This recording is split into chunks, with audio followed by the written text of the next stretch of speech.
Welcome back. Our first guest this morning is Dr. Jeremy Johnson, a sports medicine physician from the Polyclinic. We're talking about finger dislocations. I'm sure you see your fair share of these. Fair share. We just talked about hip pointer. This is the other most common football injury. You get your finger in a mask, it's twisted around, dislocated. People come in with these crooked fingers. They need to be looked at and need to be looked at soon. All right, Dr. Johnson's going to talk about the finger dislocations with Shannon O'Kelly.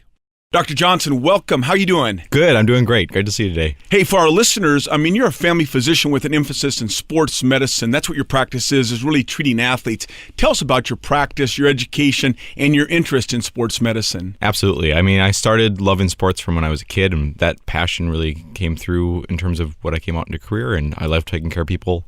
Whether they are 90-year-old and trying to get out walking to the grocery store, or if they're 45 and a weekend warrior.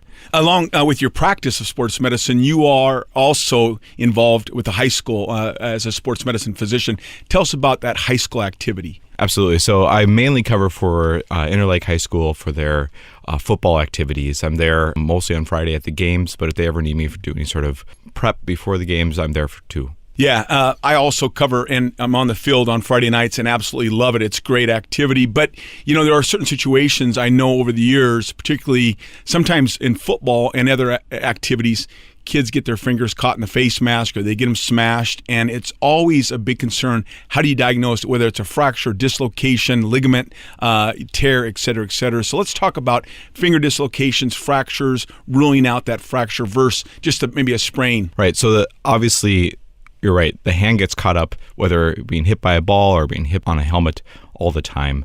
Number one thing you want to look at right away is if there's an obvious deformity. If there's an obvious deformity, it's important to understand whether that finger is dislocated posteriorly or anteriorly, meaning that is it behind those joints or in front of the joints.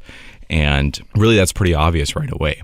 A jam finger, you always want to ask them, was it dislocated before? Because one of their coaches or one of their buddies or themselves are going to pull it back in place. And if that's the case, you really want to know that because that can change your management. Well, even when you talk about a jam finger, which I guess when you talk jam finger, we're talking about kind of a sprained joint or a potential tear in the ligaments, what we call the collateral ligaments of those knuckles.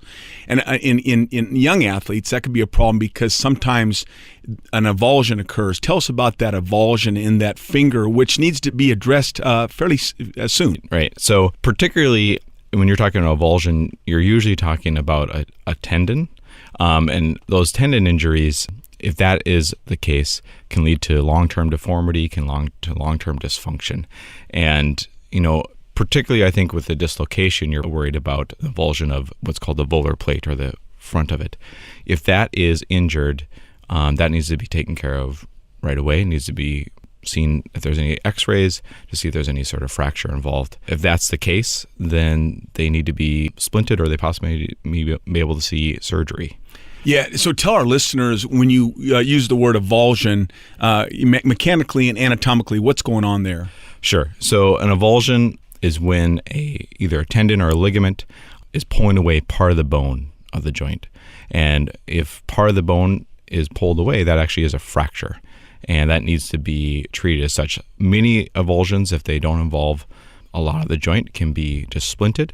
But if it involves more than a third of the joint, then it oftentimes needs surgery.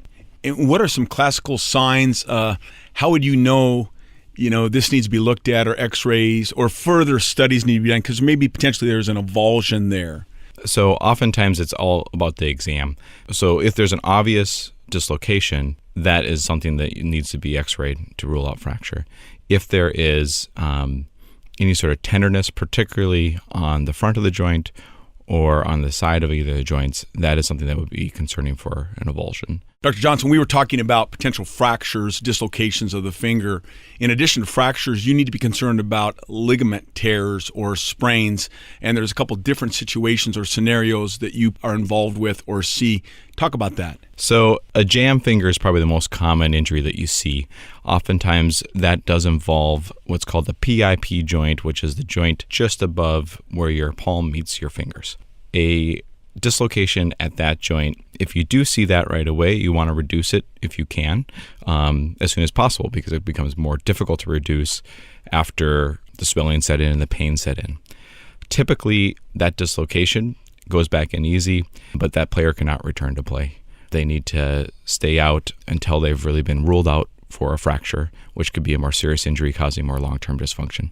And with those ligaments being stretched or torn, there's potential hypermobility at that joint. So if the fracture is ruled out and that player returns to activity, a lot of times you'll see some type of splinting or buddy tape that you use. Yeah, absolutely. So anytime that someone has an injury like a dislocation or a fracture, they cannot return to play that game. Now, that's kind of a big misnomer, and that's because if there is a fracture, they need to be protected safely in a way that allows them to play.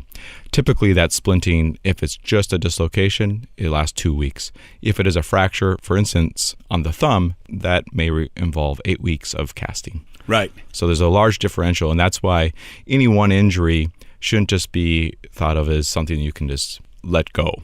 Depending on where it is, what joint it involves, the extent of the injury, really can make a big determination when they're ready to return to play.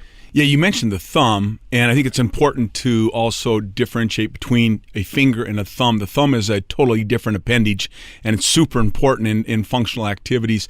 And if you fall on that thumb, you sometimes can sustain, I guess, what we call a skier's injury or skier's thumb. Exactly. And I'm glad you brought that up. I actually have had that injury. Me too. And that it's a big injury. Hurts. It hurts a lot.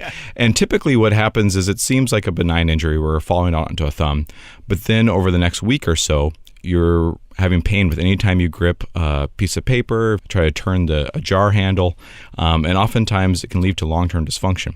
Now, if there is a fracture there at that, what's called the UCL ligament, which is on the inside of your thumb, between your thumb and your finger, again, that needs to be splinted for probably at least 8 weeks. And that might even need surgery depending on the extent of the injury. Yeah, the thumb is really hard to heal. I remember when I had it in high school, I irritated it throughout the season. I think it would be healing. And then you jam your thumb into a jersey or make a tackle or something like that, you'd irritate it so it goes on a little bit. Right, exactly. The finger joints in particular are not very forgiving. They oftentimes can be swollen for 6 to 9 months after an injury, even with a jam finger. And so it's really important to know what your injury is. If it's just a jam finger and no fracture involved, you know you're going to expect to get a lot of function back. But if you miss a big injury, it could lead to a lot longer term disability. Okay, great information. Everything you need to know about finger fractures, dislocations, etc. Dr. Johnson, thank you for your time. You're welcome. Great to see you. Thanks again to Dr. Jeremy Johnson, a sports medicine physician for the Polyclinic, talking today about finger dislocations. And Shannon, we talked about earlier how you might become more prone to this if it happens once. How, not having had it done, but you see people who have had a dislocation and a doctor or a physician pops it back into place. That can't be a very pleasant experience. Well, it's not a pleasant experience for anybody, except that there's a lot of relief when that joint is reduced back in the normal alignment for the athlete particularly. But after that happens, you have to rule out those avulsion fractures on that bone and make sure you stabilize that joint. If you would like more information on this topic, as well as how to contact Dr. Jeremy Johnson, go to polyclinic.com or go to irgpt.com and click on the Health Experts tab.